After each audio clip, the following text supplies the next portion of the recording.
Hello மக்களே! Welcome back to our channel. எல்லாரும் எப்படி இருக்கீங்க? எல்லாரும் சாப்பிட்டீங்களா?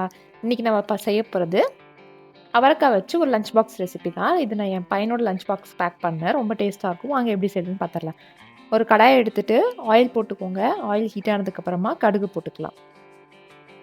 கடுகு வெடிச்சு வந்ததுக்கப்புறமா கடலைப்பருப்பு நல்லா அந்த கிரன்ச்சினஸ்க்காக, அதுக்கப்புறமா வெங்காயம் குட்டி குட்டியா கட் பண்ணது ஆட் பண்ணிட்டு வதக்கி விட்டுக்கோங்க. அது கொஞ்சம் வதங்கி வந்ததுக்கப்புறமா ஒரு கைப்பிடி வழியா அவரைக்காய். ஏன்னா, என்னோட பையனோட லஞ்ச் பாக்ஸ்க்கு மட்டும் தான் நான் ஆட் பண்றேன். அதனால கம்மியா செஞ்சிருக்கேன்.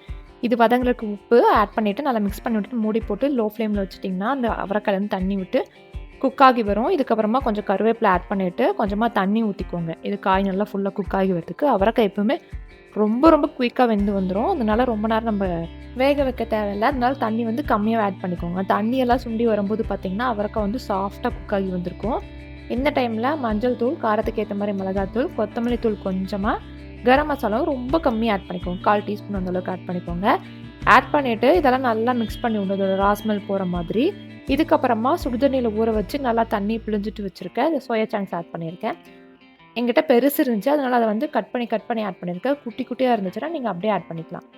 இது மசாலால போட்டு பெரட்டுனதுக்கப்புறமா, ஒரு முட்டை ஆட் பண்ணிட்டு, முட்டைக்கு தேவையான அளவு உப்பு ஆட் பண்ணிக்கலாம். இது வந்து நல்லா புர்ஜி மாரி வந்து இந்த இது கூட ஃபுல்லா அவரைக்காய், அப்புறம் வந்து சோயா சங்க்ஸ் கூட நல்லா மிக்ஸ் ஆகி வரணும். அந்த மாரி நல்லா மிக்ஸ் பண்ணி விட்டுக்கோங்க. இந்த மாரி வந்ததுக்கப்புறமா இது கூட வேக வச்சு ஆற வச்சிருக்க சாதம் ஆட் பண்ணிக்கோங்க. இந்த மாரி சாதம் ஆட் பண்ணிட்டு, இதுக்கு தேவையான அளவு உப்பு ஆட் பண்ணிக்கலாம். ஆட் பண்ணிட்டு நல்லா மிக்ஸ் பண்ணி எடுத்தீங்கன்னா, அவ்வளோதான் ரொம்ப டேஸ்டியான அவரைக்காய் முட்டை சாதம் ரெடி. நான் வந்து எக்ஸ்ட்ரா புரோட்டீனுக்காக சோயா சங்க்ஸும் போட்டிருக்கேன். சோயா சங்க்ஸ் போட்டிங்கன்னா, அது ஒரு சிக்கன் டேஸ்ட்டு குடுக்கும். குழந்தைங்க ரொம்ப விரும்பி சாப்பிடுவாங்க. எக்கு, சோயா சங்க்ஸ்லாம் இருக்கும்போது. இதில காய் வந்து இருக்கிறது அவங்களுக்கு ஒரு பெரிய விஷயமாவே தெரியாது. இந்த மாதிரி ட்ரை பண்ணி பாருங்க காய் சாப்பிடாத குழந்தைங்களுக்குலாம். மறக்காம இந்த வீடியோ லைக் பண்ணிட்டு, நம்ம சேனல சப்ஸ்கிரைப் பண்ணிக்கோங்க. இதே மாரி நெறைய ரெசிபீஸ் பார்க்க